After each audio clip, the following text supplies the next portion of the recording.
Dahil dito, nabuo ang St. Hannibal Empowerment Center o SHEC kung tawagin mula sa Rogationist of the Heart of Jesus. Ito ay naglalayong ipahayag ang kaharian ng Diyos sa pamagitan ng taimtim na pagdarasal at paggabay sa mga taong maralita at dukha. At ito ang nais namin ibahagi sa mga taong aming ginagabayan at sa mga taong tumutulong sa aming programa. Mabuting balita, kaya tayo ay masaya.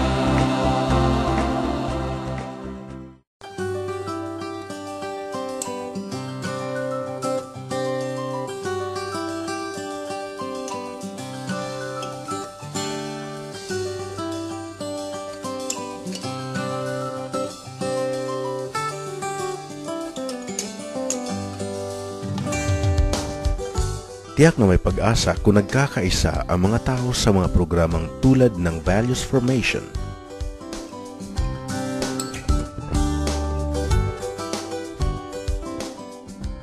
Pabahay,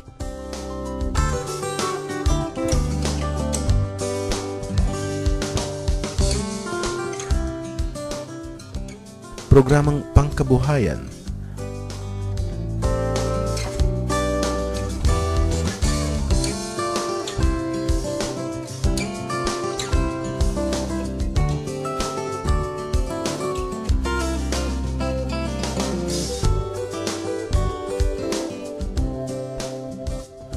Pangkalusugan, Pang-edukasyon at paghubog ng kabataan.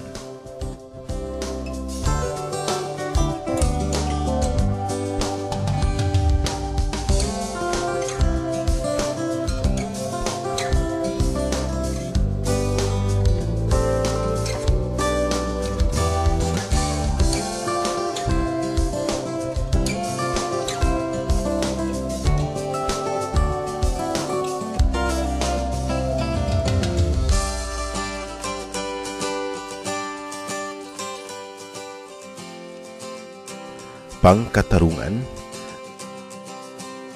tiyak na may pag-asa at galak kung makikipagtulungan ang simbahan at mga iba't ibang ahensya mula sa pamahalaan, pribadong sektor at mapagkawang-gawang mga kaibigan.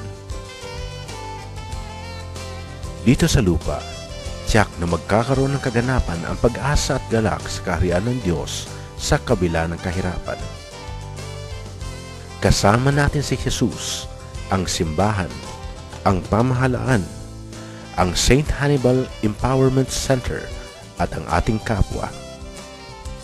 Kaya kaibigan, iabot mo ng iyong kamay, ihakbang ang iyong mga paa, igalaw ang buong katawan, ibahagi ang saya upang sama-sama tayong kumilos sa pagtatag ng kaharian ng Diyos dito sa lupa.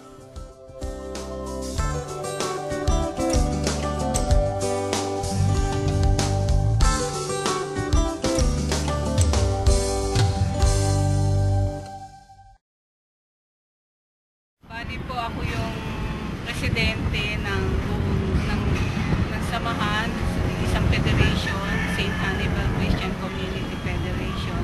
Yung community survey nila, mga 1997 po, at yung finally, yung 2000, doon sila yung nag-umpisang mag-immersion. Nanirahan sila dito sa lugar, na kung saan doon nila nalaman kung ano-ano ang mga pangunahing problema ng barangay. Sa ngayon po, ang project namin, magkakaroon na sila ng sarili na nilang bahay at lupa. Na samantalang noong nakakaraan, marami ng mga dito na ipinapangako ng lugar namin na hindi naman natutupad. So, narating na ng project namin na naayos na yung lugar namin, na dati talagang bago ka makapasok sa mga iskinita, talagang yuyuko ka. Tsaka ang mga bahay dito, dikit-dikit pa. Tapos, nagkaroon na kami ng mga subdivision plan, naayos na may mga bahay. Tsaka yung mga lugar namin, makikita, yung mga daanan namin, talagang makakapasok ka na, matatanaw mo na lahat yung mga nandun sa kabilang kalye, matatanaw mo na sila. Susuportahan namin si Father hanggang nandito kami.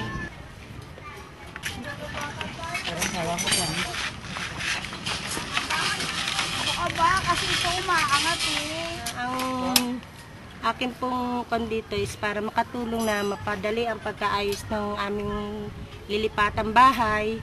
Yun po ang purpose ko, kaya ako nagtatrabaho dito. Sa halip na madagdagan ang aming bayad para mabawasan na rin yung aming mabawasan yung aming bayad sa pagpapagawa ng bahay namin.